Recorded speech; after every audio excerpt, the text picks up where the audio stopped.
A stitch in time, they say, it saves 9. The Foreign Affairs Minister of Ukraine, Dmytro Kuleba, said the beleaguered country expected NATO members to send weapons it needs before it is too late.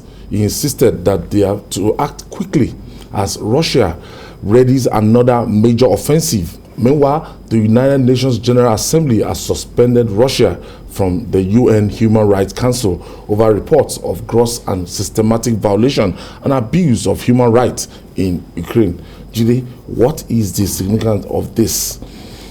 We know that Russia is a member of the United Nations Security Council, and presently they have a veto. Yeah, they are sharing that particular position. So, what is this significance of suspending them from the Human Rights Council?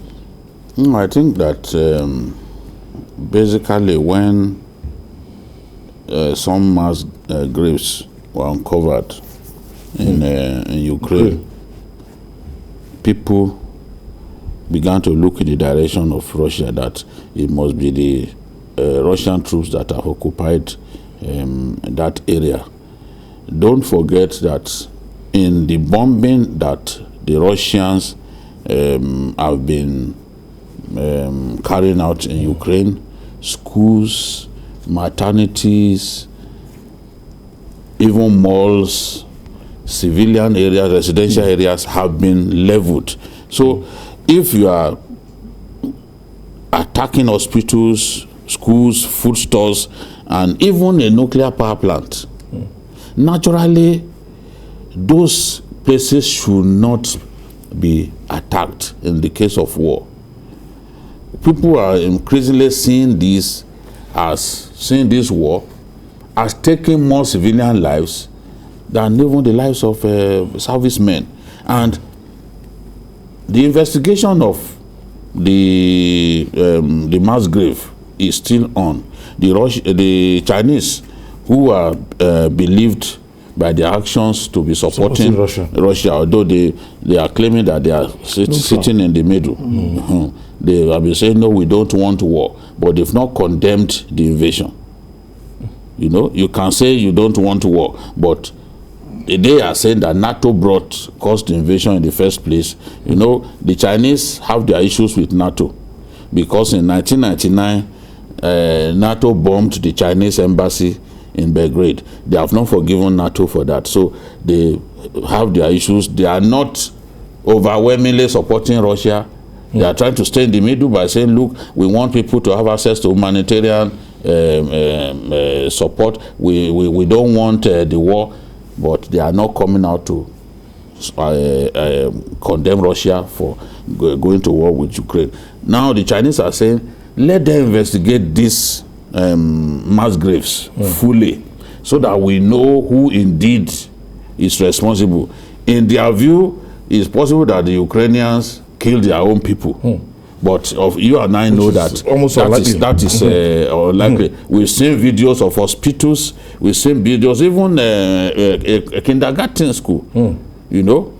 That was attacked. Train stations. With a missile. Yes, even train stations. So that's why some of us say, look, war is not desirable, because at the end of the day, somebody will tell you the U.S. bombed a milk production company in Iraq during the first Gulf War. Somebody will tell you that this is a chemical weapons plant. By the time you bomb it and you do your survey afterwards, you discover that it's actually a milk factory. So that is why war is not desirable. But the way it's going, the way the Americans, the Australians, and the Britons are sending weapons to Ukraine, the war is going to last a lot longer, because to strengthen. Yes, of course. You need to see some videos in which Russian aircraft are being shot down.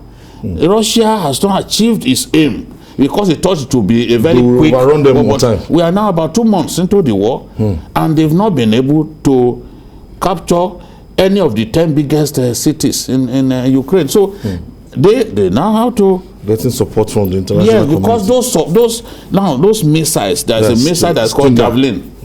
The Javelin is being used to take out Russian tanks. So once they sight a long column of Russian tanks, they fire those missiles. They disrupt the column. Once the column is disrupted, they become immobile. They won't be able to move in. And they are also using Stinger missiles. The Russians are saying, look, this Stinger missile is shoulder launched. That in the end, it will fall into the hands of terrorists and other undesirable elements, including criminals. That you are arming these people.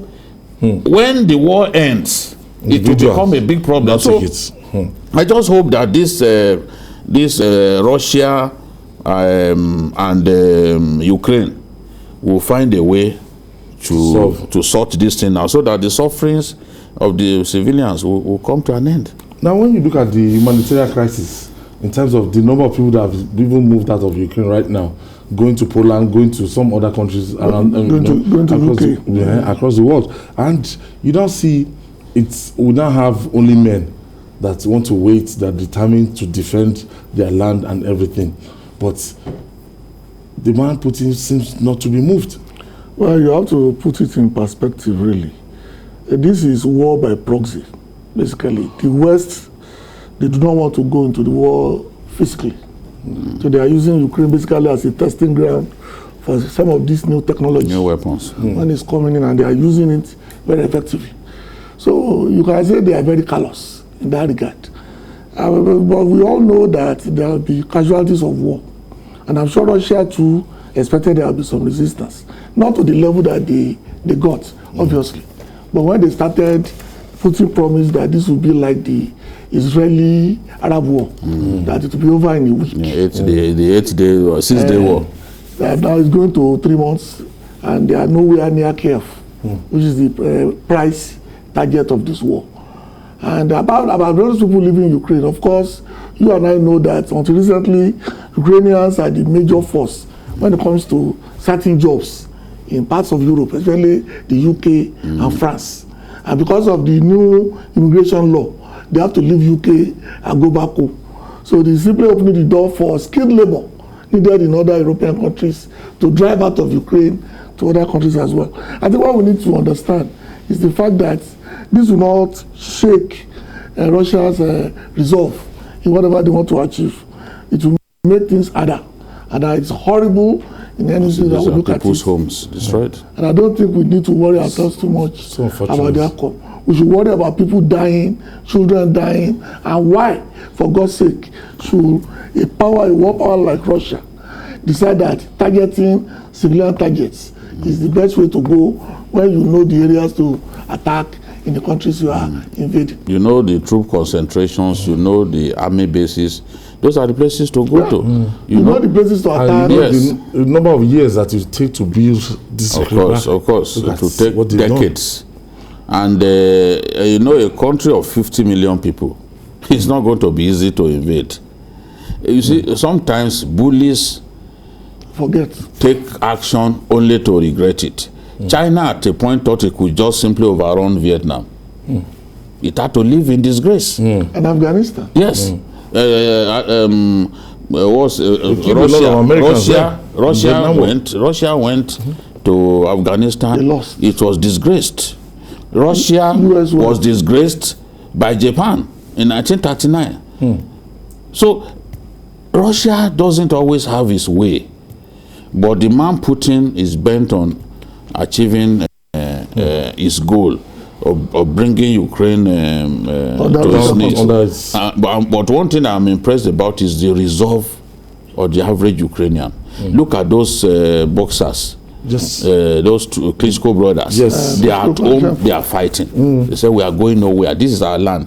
If you have tasted freedom before, I look at the Nigerians who are saying that why doesn't Zelensky just surrender? Nobody will surrender. Algeria refused to surrender to France. And in the end, Charles de Gaulle had to leave Algeria in disgrace. People need to read the histories of wars. And if the resolve is strong. Don't forget his brother Mussolini. Yes, Benito Mussolini. Yes. Ethiopia refused to be conquered. People need, you can fight a bully to a standstill. Yep. It's their country. They want, if you have tasted freedom before, you know that you must defend freedom with all you've got. To say that, oh, it should just simply surrender, you know, no. Who will do that? The men there, they are not going anywhere. They are not. They've left their wife and children. They're giving it everything that they've got. They are staying behind. They're giving it everything. Defend their land. The only reason, in my view, that it was easy for the Americans to have their way in Iraq was because of the division. You know, Saddam came from a minority tribe. Yeah. Okay. The Sunni, they are just about 25% of the population. The Shiite are an overwhelming majority. So already the country was divided. And that was why the Americans were using even Shiite militia to fight against the regime so as to bring Saddam down. So in a country where you don't have such clear division, you can't cannibalize the people, you can't divide them. It will be a difficult thing for you to simply overrun them. That's what China is discovering. Their spokesman came out to say that we have lost so many fighters. And they've indeed lost generals, about 6 generals or so at the last count in this war.